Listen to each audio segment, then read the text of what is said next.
¿Qué definiciones podemos tener en cuanto a los requisitos, al perfil del capellán, para poder dar una comprensión clara acerca de estos requerimientos que establece la palabra de Dios?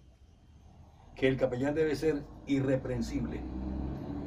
Irreprensible, gracias, que nadie tenga que sacarle en cara cosas, intachable, correcto, correctísimo, siempre el mismo.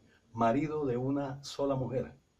Está dicho con claridad, de una sola, como lo estableció Dios, de una sola. Él no quiere jugueticos adicionales. Sobrio. Una sola hasta cuando la muerte lo separe.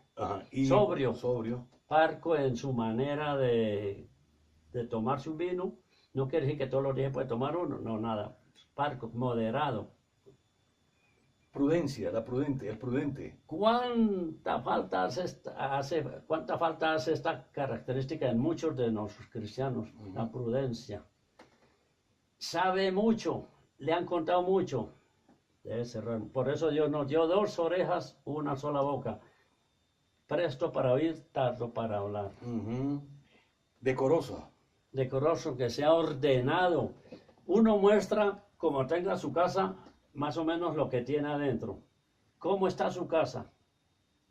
¿Le gustaría que una visita vaya a su alcoba, al baño, al patio, a todas partes? Todo en orden, todo limpio. ¿Cómo es su vida interior también, cierto? Sí. Ordenado. ¿Y hospedador? Hospedador, que le dé con alegría hospedaje a quien tenga necesidad, cuidándose de los que quieren aprovecharse de su habitación y van a vivir allá sin pagar arriendo, comiendo. Mijito, no. Un capellán apto para enseñar. Tiene que ser docente, por excelencia tiene que saber la Biblia para poderla transmitir, para poderla enseñar, ser pedagogo, ser maestro. Y esa experiencia se transmite con el ejemplo. El capellán por excelencia debe ser maestro. Para ser maestro se necesita conocer muy bien la Santa Biblia. ¿Cómo se enseña? ¿Más con lo que se habla o con lo que se vive? La vida es un libro abierto. Yo debo enseñar con mi testimonio. Debo enseñar también presencialmente lo que la Biblia dice, como la Biblia lo dice, no como la denominación, la teología, tal religión enseña. ¿Qué dice Dios? Es correcto. Y en cuanto al vino, no dado al vino. No dado al vino. Ser moderado. Lo van a invitar como capellán, claro, sí, a unas cuantas reuniones. Le ofrecen una copita de vino, una champaña. No es pecado tomarse un vino. Pecado es emborracharse. La embriaguez. La embriaguez, sí, entonces no quiere. No dado al vino, no. Es mejor evitar. Yo tuve problemas muchos con el vino, con el trago. Me di cuenta que el trago me causaba problemas, entonces el problema era la primera, ahora no me tomo la primera. O sea que el trago hace estragos. El trago hace muchos estragos. Lo que dice la palabra de Dios, no mires el vino cuando rojea. Exacto. ¿Sí? Es algo que como que atractivo, ¿verdad? Sí. Entonces no es que no se pueda tomar una copa de vino. El problema es en quedarse y tomarse las botellas enteras. Es correcto. No está prohibido, pero es recomendable mejor no probarlo. Si tiene problemas, mejor abstengámonos. Abstenio. No pendenciero. No más peleas. Hermanitos que buscan peleas porque sí, porque no. Que porque no estoy de acuerdo con su forma de pensar algún versículo, ya hay rivalidad. No debemos pelear. Pero tampoco peleas con la justicia ni con nadie. Nosotros decimos paz en todo momento. En cuanto a la codicia, dice no codicioso. No desear, no ambicionar, no querer tener lo que Dios no quiere darme. No desear lo que usted tiene, que porque es mejor que lo que tengo y porque no tengo lo que usted tiene. No lo voy a... Y es aquí claramente lo dice, no codicioso de ganancias deshonestas. El dinero fácil. No, tampoco. Le van a proponer negocios por ahí. A mí me lo propusieron el otro día, llevar un paquetico y se gana unos buenos dólares. Ahí dinero está fácil. la ganancia deshonesta. Amable. Mijito, debemos sobresalir. El Señor Jesús fue amable como ninguno en el mundo ha habido. Imitémoslo en su amabilidad. Llega a todo el mundo en igualdad de condiciones. Definamos apacible. Apacible, sosegado, tranquilo. es el verdadero portador de la paz, como el Señor Jesús, mi paz te dejo, mi paz te doy. Yo no te la doy como el mundo la da, no se turbe vuestro corazón ni tenga miedo. Y en cuanto a la avaricia, ¿qué es esto de no ser avaro?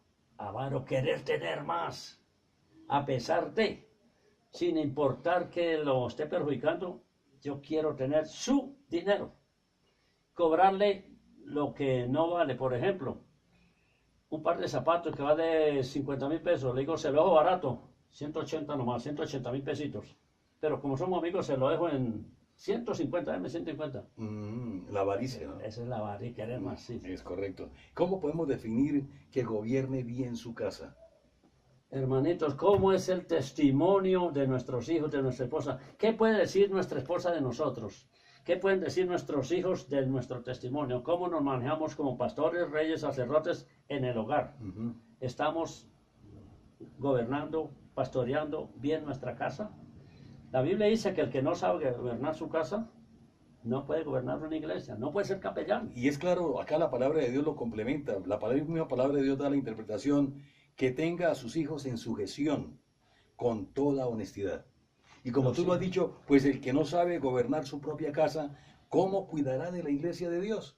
Un capellán que no cumpla con estos requerimientos está fallando a lo que Dios establece en su palabra. No tiene los requisitos. ¿Y qué es un neófito? No un neófito.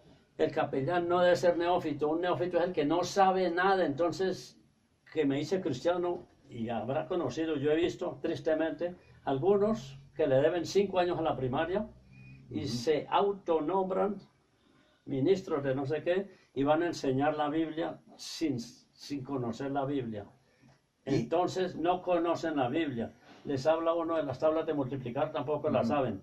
De Biblia menos. Entonces el capellán no debe ser un neófito, debe conocer perfectamente.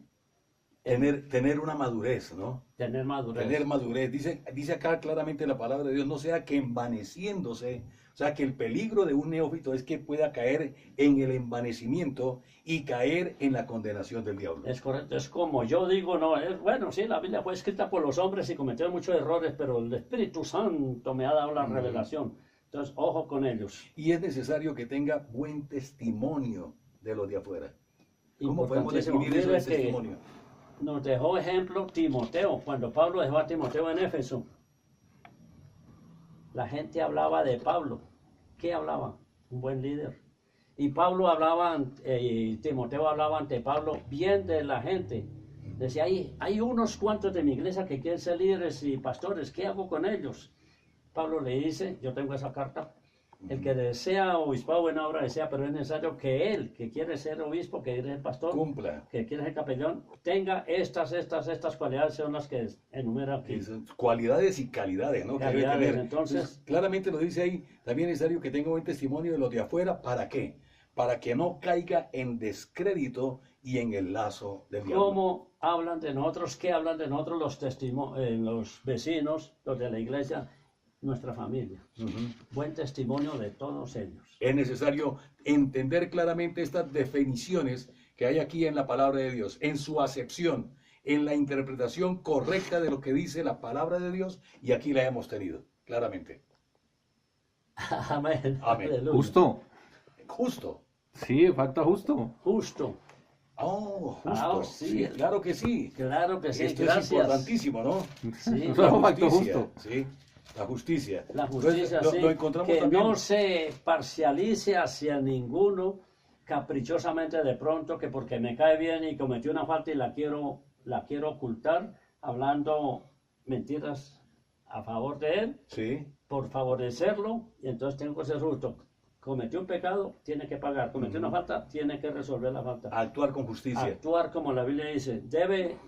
La Biblia dice, no debáis a nadie nada. ¿Está debiendo plata? Procure conseguirla y vaya, pague. Sí, es que claramente los primeros requerimientos los encontramos aquí en Timoteo. Ahora aquí en Tito estamos encontrando esto que es tan importante: justo, santo, dueño de sí mismo. ¿Qué hay de esa palabra clara que debe tener el capellán? Dueño de sí mismo. Que se sepa controlar. ¿La templanza? Ese es sinónimo de templanza, ¿cierto? Del fruto del Espíritu Santo. Que lo van a criticar, que no se salga de de sí, tratando de dar una respuesta grotesca de pronto, que no se exaspere, dueño de sí mismo, que se sepa controlar, templanza, dominio propio. Esta carne, esta naturaleza, quisiera contestar ya con el fruto, con la presencia del Espíritu Santo, no debemos darle cabida a esas respuestas. Eso contestaría la persona anterior. Ahora la nueva contesta como contestaría el Señor Jesús.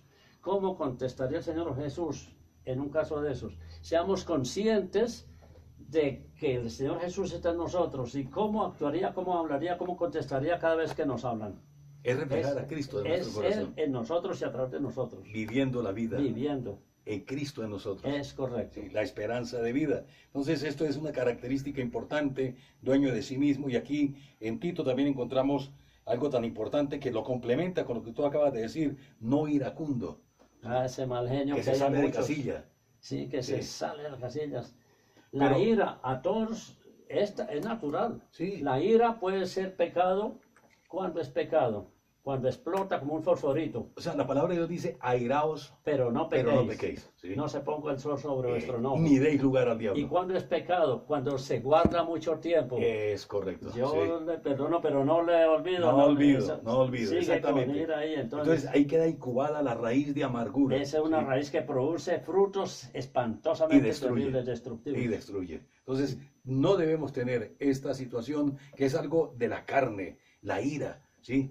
Estamos propensos, ¿sí? Sí. En un momento, pero el Espíritu de Dios viene y toma control de nuestra vida, porque ya no vivimos nosotros. Si permitimos que el Espíritu Santo viva en nosotros, more en nuestras vidas, entonces ya no vivimos según la carne, Amén. sino según el Espíritu de Dios. Amén. Airaos, pero no pequéis. No se ponga el sol sobre vuestro enojo, ni deis lugar al diablo. Es Y el correcto. que hurtaba, ya no hurte más. Sí, no. Trabaje con sus manos. Amén. ¿Sí? Estas son las características establecidas en la palabra de Dios. No son cosas que nosotros nos inventamos. Son lo que Dios Es lo establece que Dios estableció. en su palabra, los requerimientos, los requisitos para un buen ejercicio del ministerio de la capellanía. Y permítame complementarle con el Salmo 15, la integridad. Resulta que la integridad tiene 28 elementos. Ujú, Permítame importantísimo. eso, Leo. Quieto, En ese cuanto es a la otro video. integridad. Ya, para otro. Ya es otro video, oye, porque vamos Ya.